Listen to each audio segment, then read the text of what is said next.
We are back with another episode of Redefining Success.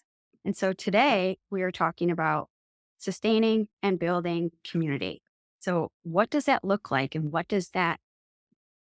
how does that play a role into our businesses? And what does that feel like when we're actually supported by community? Having other people, having a team, having the right people alongside us to help us build out that vision or step fully into our purpose and our work that we do.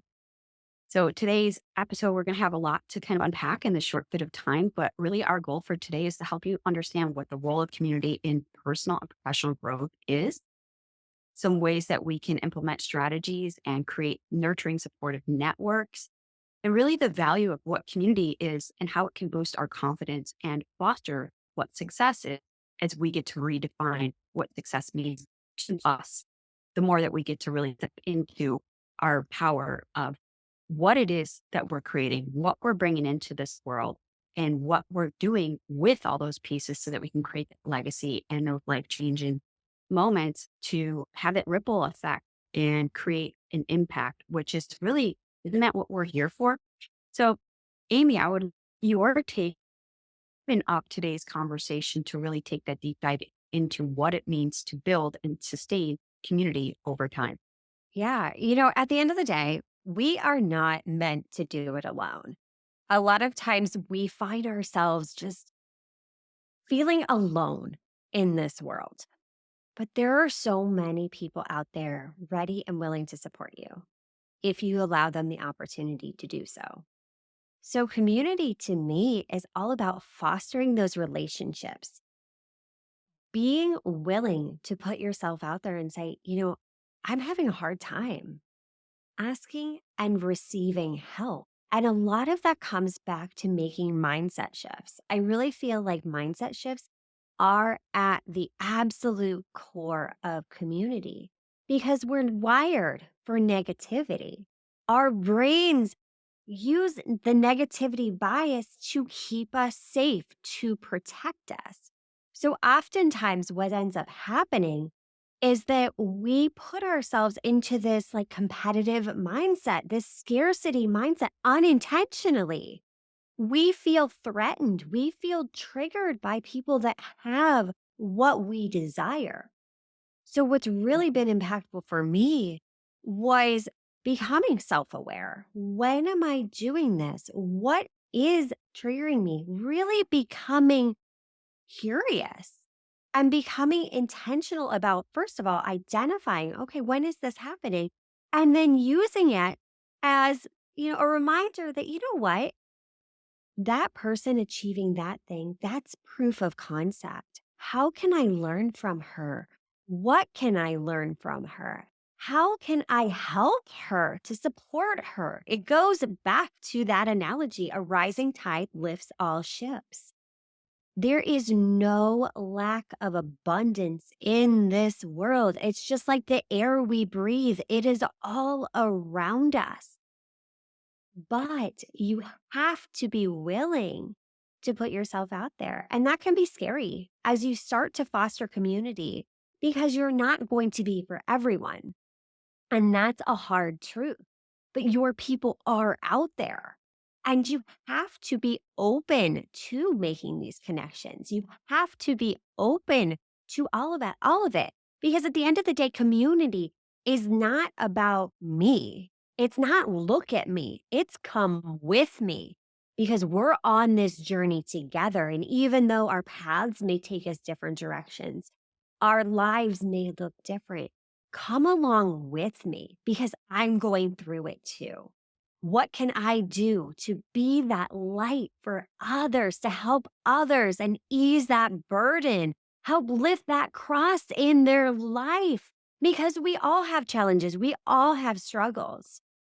But when you really lean into community, it's powerful. It is so powerful how it can just completely transform your business and your life. I would love to hear your take, Rachel. Yeah. And, honestly, how you summed it up is pretty much where I was going with it too, because I've always taken on this belief that you are not meant to do life alone. Right. And that, I think when we are in this place right now, I think, from a moment here of in the online space, there's that message out there about being self sufficient, miss independent. You don't need anyone. You could do this, ask for help. You're going to bring people into your space. You're going to steal your vision, steal your ideas. And that creates a scarcity and this fear factor that we've already, in previous episodes, we've tackled now. But when we're in a space that is really pushing the self sufficiency, it creates this dynamic that says, well, who am I to go ask for help? Who am I to go share my ideas? Because somebody else can take that. And then now I can't bring that into the world because it's already done. Well, the cool thing is that you're right. Somebody else could do that, but nobody can build what is on your heart. That is your God given assignment. Nobody can take that from you because that's what you were gifted. And I always kind of use the analogy of like a pizza place. I mean, goodness, there is an infinite number of pizza places where it's like if somebody says, I can't open a pizza shop because there's another one in my town or another one out there. Well, we all know that that's not true, right? We have to go after what is on our hearts, but we cannot build this alone. And then it comes into the place where we can think of, I can get it so far. And that might be your only limitation is that for community, it's not me, it's we. So we need to bring other people along with this vision. So being secure and confident in your vision allows you to step fully into sharing it with people, talking openly about it, putting it out there into the world, because somebody is going to believe in that vision with you because they too need it. And they might not be equipped with all the gifts, abilities, talents, and skills that you have. They come to the table with their own. And so that's when you partner up. You can look at other people and say, hey, I bring A to the equation. Now I need B and C and so on. So when you look through, you realize that you're assembling, in essence, an army, a community that is all going in the same direction for the greater good and for the greater cause. So when we look at community, it's not just there to support you, but you are there to support them. And it becomes this cycle of reciprocity where we are lifted, as you said, with the rising ships. And another, to pull in another verse or scripture, Hebrews 10:24 says, let us think of ways to motivate one another to acts of love and good works. Aren't we in business to do good works? Aren't we our intentions coming from a place of love and goodness? Then we need others. It's clearly there. And we know what it feels like to build these silos.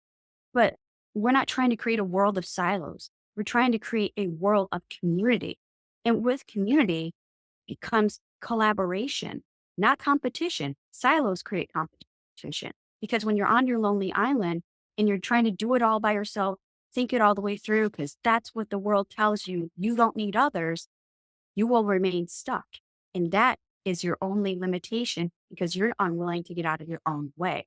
So that's the way I see it, especially when it comes to business.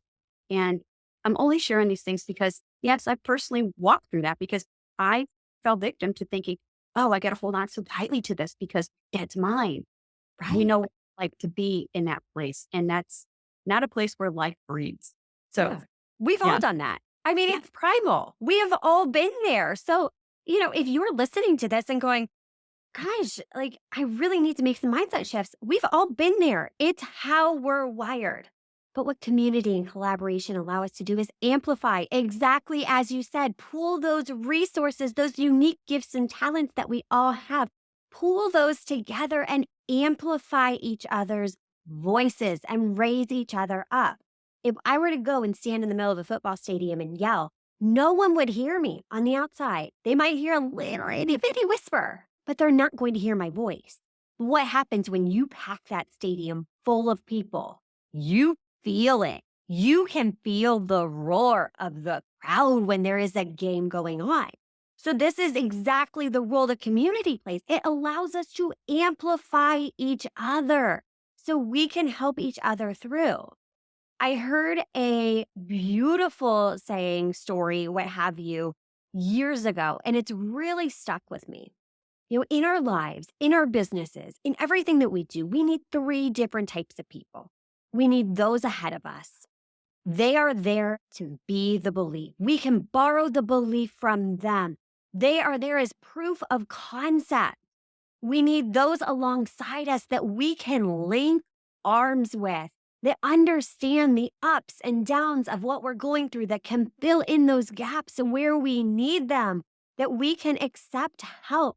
And then those behind us, we can be their light. We can help shine the light and help them navigate that path. How good does that feel? And I think at the end of the day, it goes back to service. We are put on this earth to serve, to make an impact. How good does it feel to be able to help someone else achieve what they want? But at the end of the day, if you are not finding the community that you are craving, be the leader, be the trailblazer, and create it. Be the one to go first. Step outside of your comfort zone and be like, you know what? I'm here. Who wants to come along with me and build that table? Because just because someone else is doing it, there's still room for you. The more of us that create these communities, the more opportunities then arise for us to impact each other's lives. Yes. And I love that you mentioned, the three different people, the above, the below, and those alongside. And I think that going back to our point here is that we're in this place of service that we want to help somebody who is a few steps behind us. And we typically have a mentor or a coach or somebody we look up to who has done something similar, not to copy, but to be inspired by, to learn from, to take what they have already paved way on and incorporate that into our lives. But sometimes we miss that alongside.